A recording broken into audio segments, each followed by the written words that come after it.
Sejak Pak Prabowo memasukkan program dalam visi misinya, poin nomor 2, saya baca detail tuh, meningkatkan kekuatan industri pertahanan dalam negeri. Sudahlah Bu, saya ini riset soal industri pertahanan sudah hampir 20 tahun lebih karena pernah dosen industri pertahanan ya. Semua kandidat diskusi industri pertahanan itu hanya lip service semua.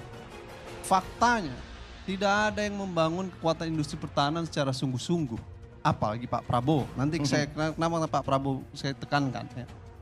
Karena industri pertahanan itu teriak semua Bang. Baik dari dukungan anggaran, komitmen politik, pembelian.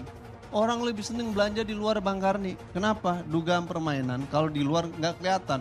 Kalau ke industri pertahanan, kelacak, KPK dan lain sebagainya. Jadi seneng belanja di luar dibanding belanja di dalam negeri. Akhirnya orang diskusi bersembunyi di TOT.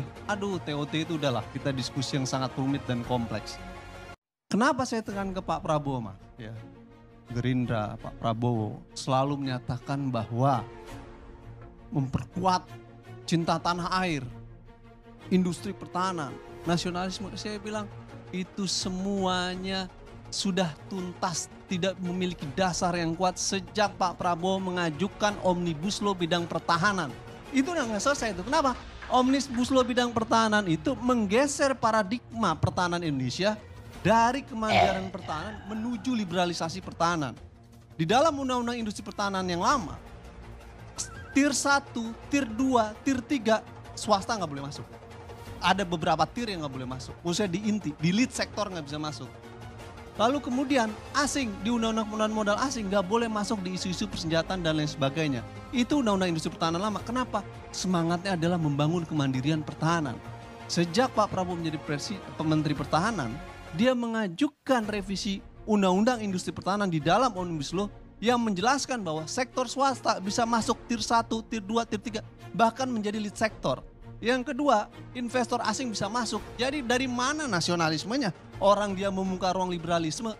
Paradigma pembangunan industri pertahanan itu ada dua. Membangun kemandirian pertahanan, liberalisasi pertahanan. Apa yang dilakukan Prabowo meniru Amerika Serikat dengan melakukan liberalisasi industri pertahanan. Jadi saya mempertanyakan kalau ada komitmen di dalam visi misinya ingin mempercepat industri pertahanan karena Anda secara perlahan sedang membunuh industri pertahanan. Sejak Omnibus Law disahkan, saya ketemu dengan direktur-direktur utama strategis di Bandung dan di beberapa tempat. Mereka menganggap bahwa kita saja tanpa Omnibus Law sudah terhimpit.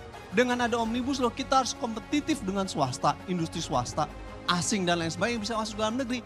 Jadi kalau Anda bilang ingin memperkuat industri pertahanan, dari mana Anda mengesahkan Omnibus Law? Saya ini demo Omnibus Law.